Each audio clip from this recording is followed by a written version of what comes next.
इस महल के अंदर में न मैं मुंगिया नौरी की देख रही हूँ और न मैं सिपाही की देख रही हूँ।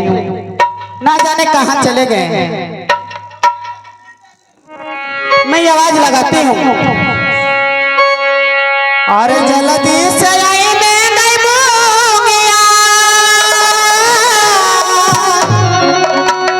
आगे बोलना जाओ दिखवा नौरिया।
प्रणाम रानी साहब। अरे खुश रह गया गोग फूलिया गे मां जे छौरी गे हे बाप रे खाए खाए गोग कान फूलैला छ। क्या हुआ रानी साहब, इतना गुस्सा में रानी साहब? बाप रे क्या हुआ आगे तोरा रानी साहब तोरा ई पता छौ ने रानी साहब सवेरे सुइत उठै छै आज तू पाइन आन के दै छै नहाय छै तब पूजा करै छियै।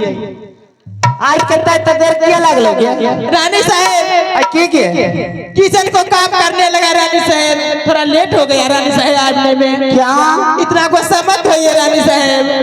क्या किचन के काम करने में लेट हो गई? हाँ रानी साहब। ये बताओ इतनी लेट होती जा रही है तो मैं तो बिना खाए में पतली हो जाऊंगी।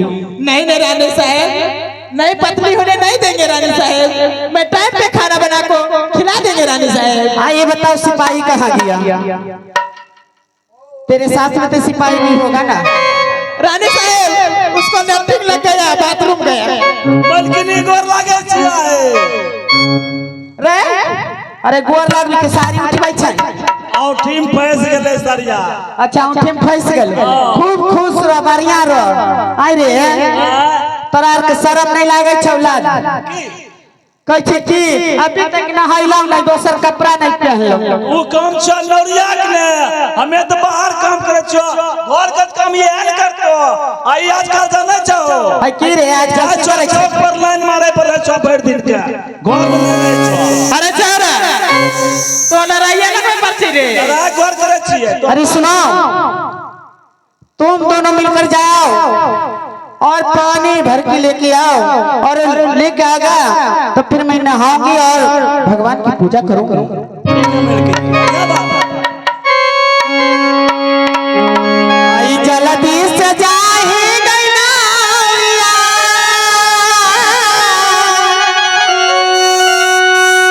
आ गई पतराई नर पर नौरिया। आई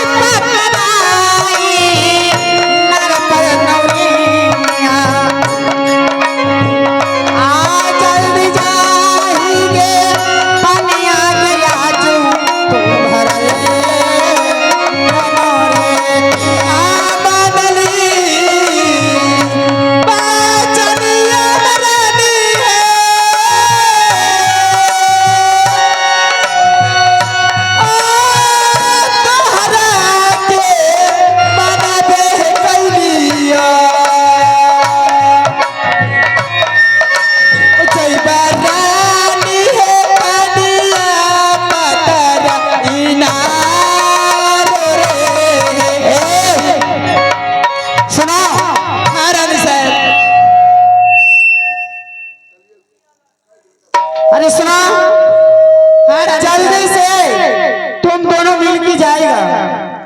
अरे अरे पर फुटना मलकिनी हे तू जब ई साथ में छौरी जुआन जान भए गेल छै ना किया नहीं रे ये जोर में नहीं जबाक रहा जोर में किया कत्ते ने रोटी खा ले तो यार सुन लो हां ये बोले ने कत्तन रोटी करके कत्ते रोटी कत्ते करके रोटी खाल को जोर हमरा के चोचा देख रहा अजहन जान हवा करे छै रे चुप चुप ओए हाय उल्टी हो जाय छै चुप ना रे पेट ठोक बेटा यो सब बोलै छै भसर भसर करत रहे हाय लाज नहीं लागै छै की लाज अरे तर बहिन ने छियौ ओना किया खाय छै बहिन छ बहिन के पर्दा दे सुनो जाओ जल्दी से पानी भर के लेके आना मैं स्नान करूंगी ठीक है आप बैठिए मलकिनी ठीक है मैं जा रहा तो पीछू में हम आगू में जेबे अरे चल ठीक छ काका चलिए पिछवे देने जेबे करो या महकै छै तो बजाल रहा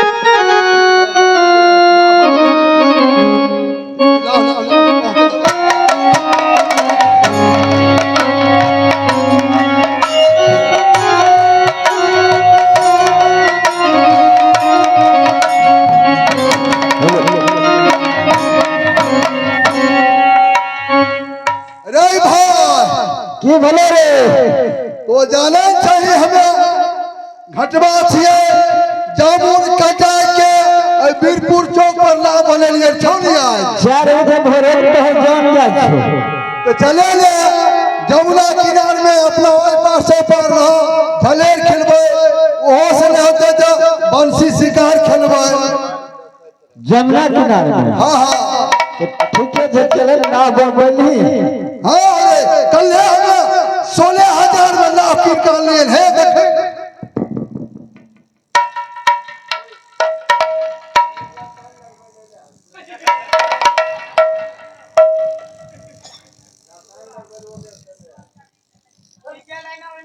चलो हम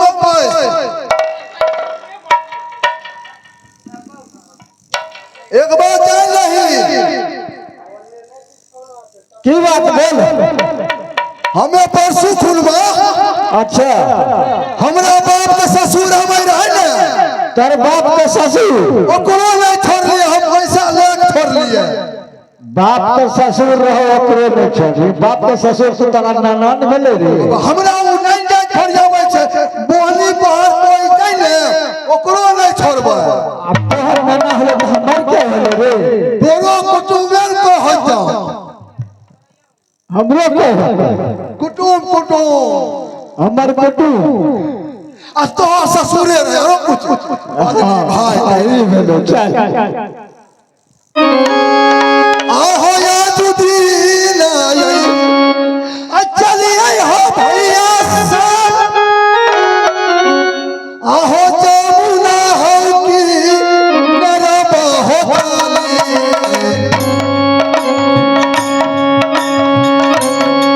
हम चलिए हो जमुना हो की नारा हो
जमुना किनार तक पहुंच गए।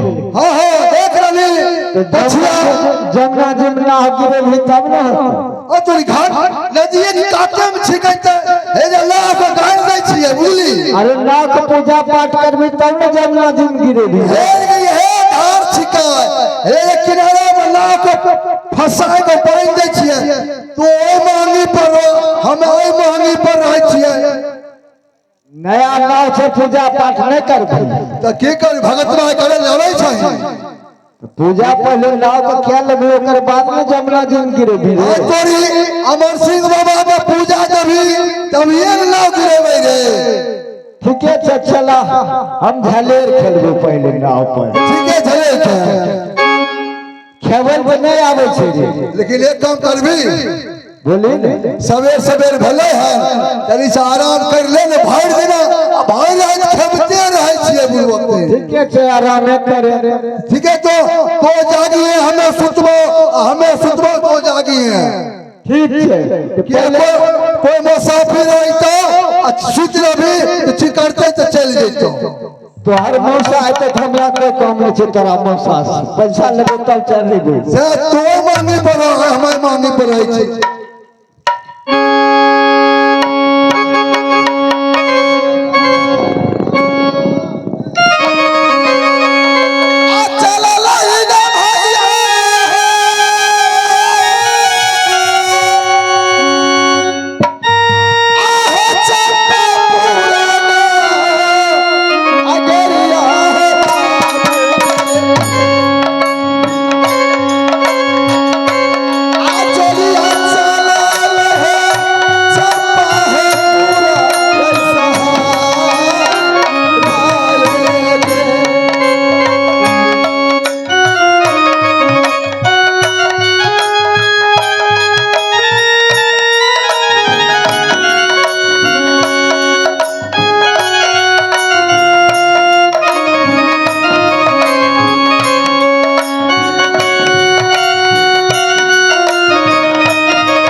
मैं तो महल से भिक्षा ले लिया हूँ और पत्नी के हाथ से अब बचा है यहाँ से कुछ दूर और बचा है चंपापुर शहर।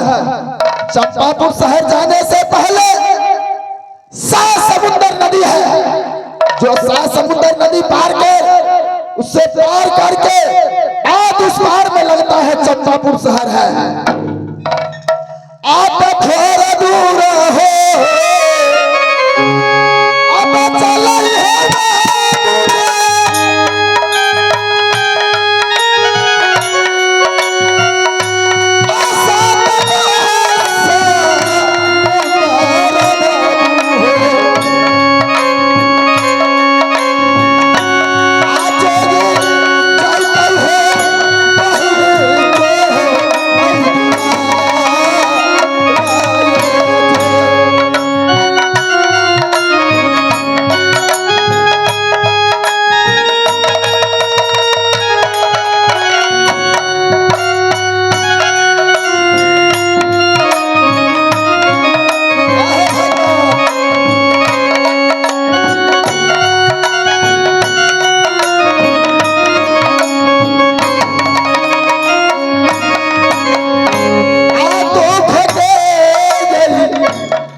समुद्र नदी है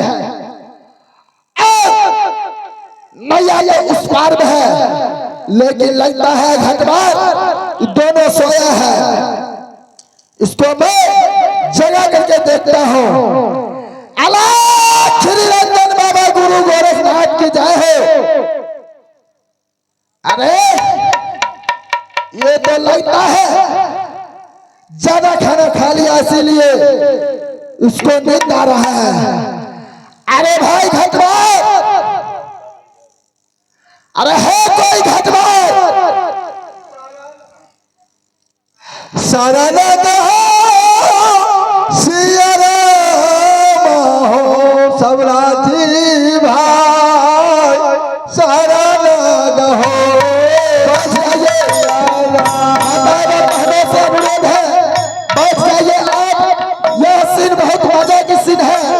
एक सीन और बचा है, दर्दनाक सीन कहानी है। अभी बैठ जाए, अभी 1 घंटा और प्रोग्राम चलते रहेंगे, 2 घंटा। भोरा हो बिन सरवा गावे परानी,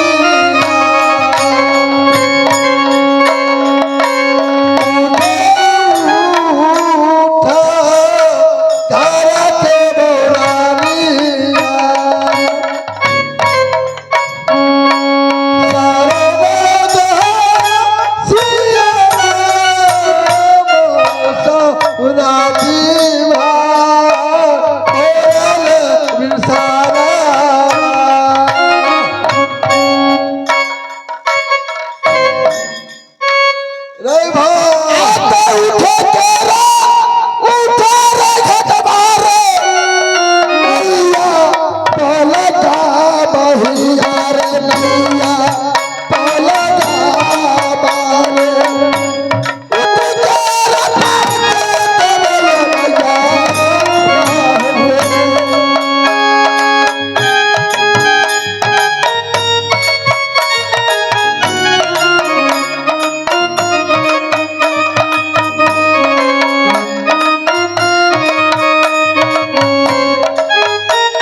करे छै की बोले रे? अरे मैं एक साधु हूँ, साधु है। अरे कापी कहेगा की वाला भोरे भोरे यहाँ की बात है साधु हो? अरे मूर्ख घटकर, हम साधु नहीं है, हम मुसाफिर है, मुसाफिर। मुसाफिर क्या मन की छई रे? क्या? अरे साधु वाला रे के हो? अरे इधर तो पलट करके देखो, मैं एक साधु हूँ, साधु। और साधु भोले पर कहूँ सरवन के समाचार ठीक। अरे लगता है इसको भी माथा हाथ है।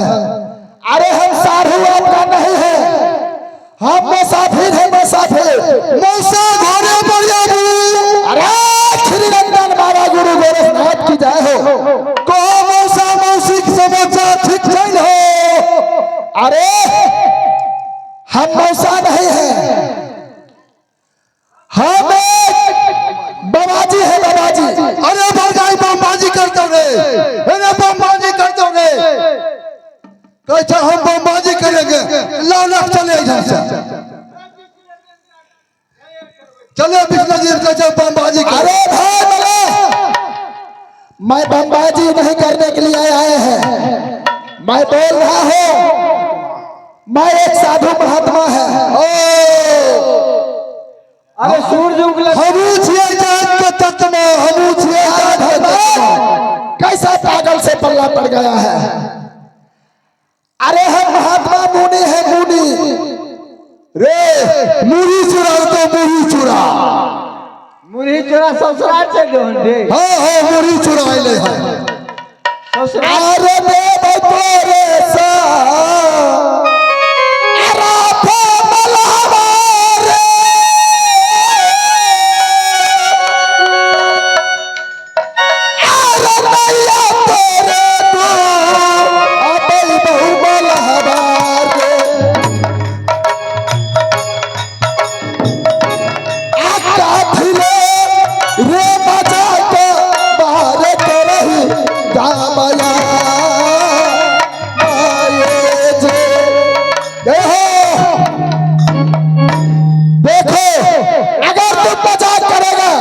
तो तुम्हारा मौका है जो भैया ये गंगा जी में डुबा देंगे। ओ पार जाए वो पार, मुझे उस पार जाना है। पैसा छो पैसा। अरे मैं तो साधु महात्मा है, हमारे पास पैसा नहीं है। खबर गाही का बाबू कहा रजनीक भोरे भोरे हुन सनक मुंड देखलो आ कोहा सनक पेट आ भोरे भोरे हरा संग से भेला बे। अरे भाई मैं तो खुद मांग चांग के खाते हैं, मुझे पैसा कौड़ी नहीं है, मुझे उस पार जाना है। पैसा छो तो वो पर उतार देबो नहीं जेबो। क्या जब तक पैसा नहीं देंगे तब तक तुम उस पार नहीं करेगा। महाराज है ना, हम अपना बाप ससुर को बुझबेल के लिए भोरे भोरे पैसा ले लिए तब जाए लिए। क्या पैसा तो देना होगा। हाँ हाँ पैसा छो तब ये पार उतारबो नहीं उतारबो। ठीक है तुम नैया इस पार में आकर के लगा दो और नैया बस्ती में जाते हैं, भेंट भूख मांग करके तुम्हें मैं अवश्य पैसा दे देंगे। ठीक छो ठीक।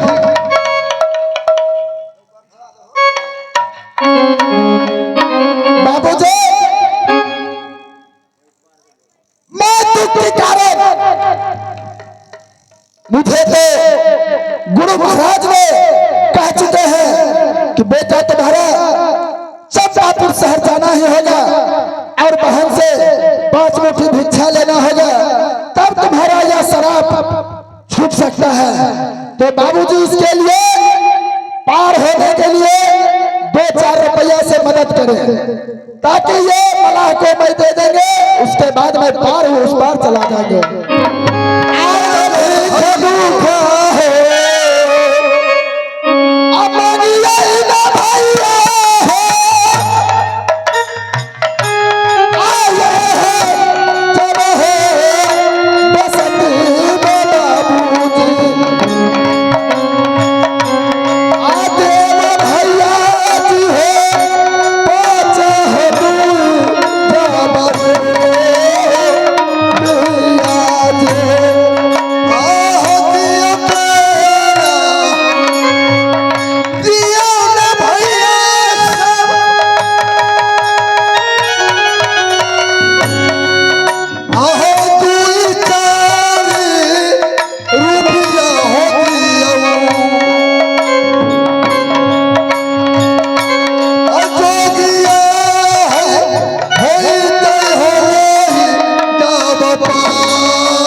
दुख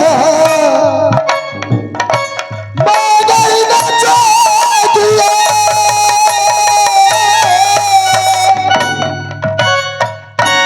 आया है बसत में मैया है आते मैया जी है दूर है चार जाबरे मैया जी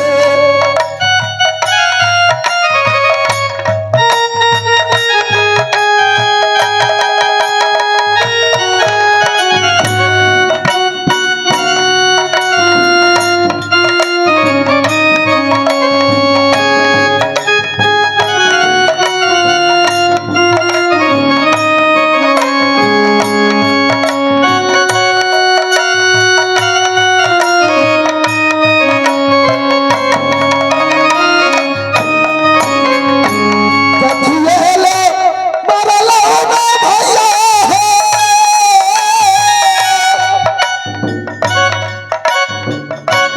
आया के गाते मेरा गाते मरलो आओ करे हो कराना माह भूखा हम ले जे आई काचा जे रीना गाले हो बाबा जी गौआ तो गरमुआ हो लागल ओ बहु बहु मोरो अजुना दीन हो आभारी बतिया बाबू है आया जीना है बरलईना बाबूजी आदा है तू है चारू जाबरो आए थे आते बगेरा देवान मैया है आते उचारी है रुपया न मैया जी आचे गुचाला नहीं है भूखा है भूखा जा बाबा जी बाबा बाबा आ गई हाँ हाँ चलाइए बाबा हमको पैसा दे दीजिए उस पर उतार देंगे क्या पैसा तुम्हें तो मैं दे देंगे हाँ हाँ उसके बाद तुम नया पर चढ़ने के लिए दे हाँ हाँ ये बहुत जुलूम थे 14,000 में ना बनेंगे ना भोरे भोरे पानी तो तभी नहीं पार करबो आरती पता तेरे अबरिया में भला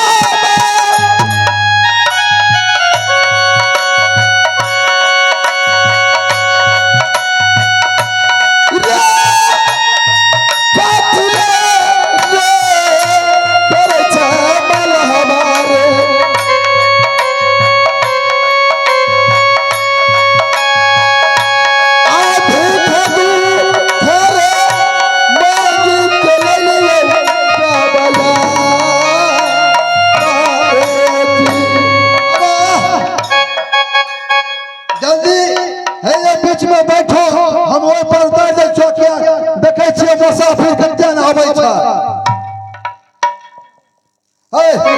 जल्दी नाव काट कर ले रे भोरे भोरे में उधार पुधार नाव पर नहीं चढ़बे छी। पैसा ले लिए है देखी 4 गो रुपया छै पैसा लेली आ मुनि महात्मा छै एना नाव पर नहीं चढ़े नहीं बोनी कर देलकै बरगाही भाई हने बोनी कर देलकै रामचंद्र जी वनवास गेले ने हां हां राम भगवान जब पार हो रहे ने केवट गोर पर खारने बिना ओकरा चढ़े नहीं दिलके ठीक कहै छी जल्दी से गोर पखारे और चलना अमृत नहीं, अगर पत्थर बने तो पत्थर बन जाए। पैसा लगी तो गोर पकड़िए हमें चलना हम पखार ले छिए। चलना अमृत ले ओकर बात करे जी। ठीक है सर। आ बाबा ऐसे पर हम नहीं उतारी बाबा, हम तोहर गोर धोई के चलना अमृत हम ले तब वो इस पर उतारे। ठीक है बाबा, हम तो गोर धो के चलना अमृत लेते हैं, अगर कुछ होगा तो हमें पत्थर बनूंगा।